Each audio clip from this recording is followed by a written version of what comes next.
On March 8, 2022, the film world was shocked by the news that Bruce Willis, one of Hollywood's most iconic stars, announced his permanent retirement from acting. This decision was due to a rare condition called aphasia, which impairs communication and prevents him from continuing to work in films. As the condition progresses, it diminishes his ability to perform even simple tasks on set, such as memorizing his lines. During the filming of American Siege, the actor was seen wearing an earpiece through which he was fed his lines. However, Bruce has been dealing with communication challenges since an early age. In his youth, he developed a stutter, which made him the quiet kid in class. As a result, he suffered from bullying and mockery at school. One day, he signed up for theater classes and discovered that while acting, his stutter disappeared. So his logic was to start acting in every play he could to overcome his problem. It was through his experience in school theater that Bruce Willis began delving into the world of acting. He then pursued theater studies at Montclair State College in New Jersey. After dropping out of college, he moved to New York, where he began his acting career with roles in off-Broadway productions and appearances in TV commercials. During those years, he worked as a bartender at a bar called Chelsea Central while trying to land acting jobs. According to actor John Goodman, who met Bruce before they both became famous, Willis was an excellent bartender who entertained customers all night long. One day, while working at the bar, a director noticed him and offered him a small role in a movie starring the great Frank Sinatra. Willis accepted the offer immediately. The film was called The First Deadly Sin, but his name didn't appear in the credits since he only had a brief moment on screen.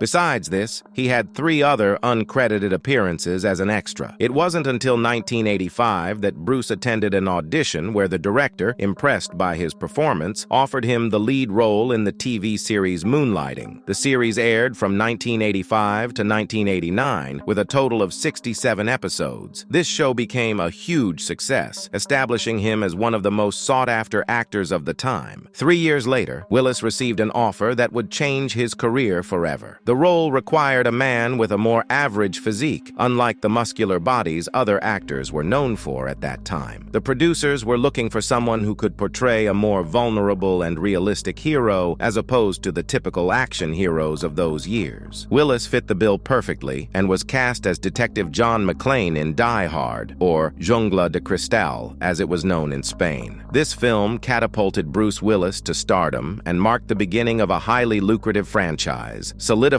his place among the best actors of his generation. In the first installment, Bruce earned $5 million, and with the sequels, his salary increased significantly. He received $7.5 million for Die Hard, $2 and $15 million for Die Hard with a Vengeance. He continued his streak of success with films like Pulp Fiction, 12 Monkeys, The Fifth Element, Armageddon, The Sixth Sense, Unbreakable, Sin City, and many others that were either critically acclaimed or box office hits. In 1987, he married actress Demi Moore, and they had 3 daughters, but their marriage ended 12 years later. However, since then, he has maintained a good relationship with his ex-wife. In early 2022, a statement was released announcing the actor's retirement, and in February 2023, it was reported that his condition had progressed and that they now had a more specific diagnosis: frontotemporal dementia. This disorder can be caused by a stroke or trauma, and it is believed to have been triggered during the filming of Tears of the Sun in 2003. During production, Bruce Willis suffered a severe head injury and from that day knew something was wrong. He began experiencing symptoms of aphasia, which made it difficult for him to communicate and express himself properly. Over time, he noticed the consequences of his injury and realized he needed to seek medical help. We can infer that this may be why Bruce Willis has appeared in so many films in recent years, as he knew his retirement was approaching. Of the 30 movies Willis has acted in since 2018, most have been poorly received by film critics, and in many of them, his screen time doesn't even exceed 10 minutes. Therefore, we can assume that quality was not his main goal when accepting these roles.